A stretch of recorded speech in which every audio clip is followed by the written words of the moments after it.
सर्वत्र भद्रेचे शिमगे साजरे होत आहेत। आपण आलो आहोत मिरजोळ या गावी। मिरजोळच्या 12 वाड्यांचा जो शिमगोत्सव असतो, हा शिमगोत्सव आज या ठिकाणी साजरा होतोय। आपण पाहू शकतो आपल्या पाठीमागे पालखी नाचवण्याचा कार्यक्रम सुरू आहे। काही मिनिटांपूर्वीच ही पालखी जी होळीचा माड आहे तो माड घेऊन या ठिकाणी आलेली आहे आणि हा माड आपल्याला या ठिकाणी पाहायला मिळतोय। सकाळपासूनच सर्व तरुण मंडळी असतील, सर्व गावकरी असतील, हा होळीचा माड आणायला गेले होते आणि काही 2 मिनिटांपूर्वी हा माड वाजत गाजत या ठिकाणी आलाय। थोड्याच वेळात या ठिकाणी पालखी नाचवण्याचा कार्यक्रम होईल आणि पालखी नाचवण्याचा कार्यक्रम संपन्न झाल्यानंतर हा जो होळीचा माड आहे हा उभा केला जाईल। या ठिकाणी कालिका माता, वाघजाई आणि काळकोबा अशी 3 देवस्थान आहेत। 12 वाड्याचं हे गाव आहे आणि संपूर्ण 12 वाड्या एकत्र येऊन हा शिमगोत्सव साजरा करत असतात। आपल्या समोर या गावातील काही ग्रामस्थ आहेत, प्रतिष्ठित नागरिक आहेत, खोत आहेत, गावकर आहेत। सब काय सांगाल, काय बरं आहे? आमची मिरजोळे गावची ग्रामदैवता आई देवी कालिका आणि देव कालकोबा आणि वाघजाई असं हे मिरजोळे गावचं 12 वाड्याचं हे देवस्थान आहे आणि हा शिमगा उत्सव हा मोठा उत्साहाने पार पाडला जातो आणि संपूर्ण शिमग्याचा उत्सव हा शिमगा प्रमुख म्हणून शरद गोपाळ पाटील आहेत। हे संपूर्ण जबाबदारी आपल्यावरती घेऊन संपूर्ण ग्रामस्थांना आणि संपूर्ण गावाला एकोप्याला घेऊन हा कार्यक्रम आज केला जातोय।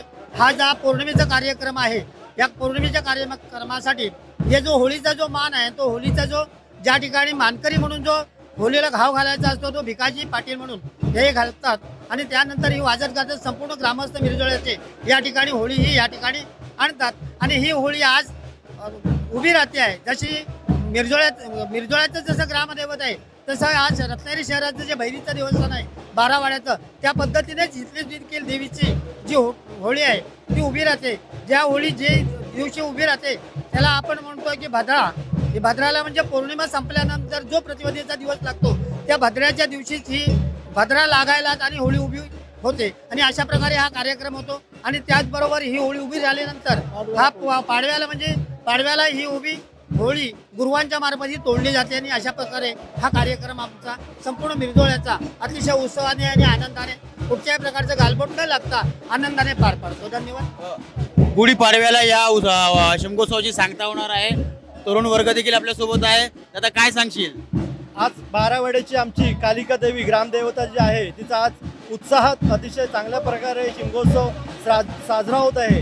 कालच ही देवी पूर्ण शहराची पुढे प्रदक्षिणा घालून आज गावामध्ये आलेली आहे आणि आज शिमगा इथे खेळून ती उद्यापासून प्रत्येक घराघरात जाऊन आपलं दर्शन देणार आहे। शिमग्याचे एक महत्त्वाचा विषय असा असतो, म्हणजे जो पूर्ण कोकणामध्ये आपण पाहण्यात येतो की आपण दरवेळेला देवाचं दर्शन हे देवळात जाऊन घेत असतो, परंतु शिमग्यामध्ये देव ही प्रत्येक घरामध्ये येत असते आणि आपलं दर्शन देत असते। हे एक वैशिष्ट्य आहे कोकणातील शिमगोत्सवाचं। धन्यवाद। देवाचं दर्शन घ्यायचं असेल तर आपल्याला देवळात जावं लागतं, परंतु शिमगोत्सव हा असा काळ आहे की देव स्वतः आपल्या घरात येतात आणि आपल्याला दर्शन देत असतात। साहेब, तुम्ही काय सांगाल? सकाळपासूनच तुम्ही सर्व होळीचा माड आणायला गेला होतात, किती वाजता गेलात, किती वाजता आलात? आज सकाळपासून म्हणजे रात्री आम्ही सुमारे 4 वाजता आम्ही माड आणण्यासाठी इथून सर्व गावातील मंडळी सुमारे 200-300 लोक असे माड आणण्यासाठी गेलो आणि माड हा 5 वाजता आम्ही तो कट केला आणि आत्ता सर्व सुमारे 1,500 लोकांच्या ग्रामस्थ तसेच महिला मंडळ वगैरे अशा सर्वांच्या उपस्थितीत आज माड आणलेला आहे आणि तो आता उभा करण्याची वेळ आलेली आहे। थोड्याच वेळात हा माड उभा राहणार आहे। अजूनही काही तुम्हाला दृश्य आम्ही दाखवणार आहोत। संपूर्ण परिसर आहे, हा संपूर्ण परिसर भाविकांनी भरून गेलेला आहे। या ठिकाणी पालखी नाचवण्याचा आनंद आहे तो देखील येथील तरुण वर्ग लुटताना आपल्याला पाहायला मिळतोय। दरवर्षी शिमग्यातून पालखी नाचवण्याचा आनंद किंवा शिमगोत्सव कधी येतोय याची उत्सुकता या तरुण वर्गाला लागलेली असते। त्याचं मुख्य कारण म्हणजे हा जो पालखी नाचवण्याचा आनंद आहे त्यासाठीच ही तरुणाई आतुर झालेली असते आणि तरुणाईची जी उत्सुकता लागलेली असते ती उत्सुकता आता संपुष्टात झालेली आहे। आणि थोड्याच वेळात या ठिकाणी मिरजोळे गावात भद्रेचा शिमगा साजरा होतोय आणि काही मिनिटातच या ठिकाणी माड उभा होईल आणि संपूर्ण शिमगोत्सवाला सुरुवात होईल।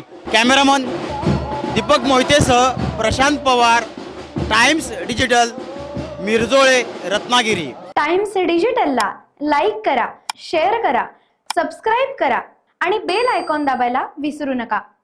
Times digital.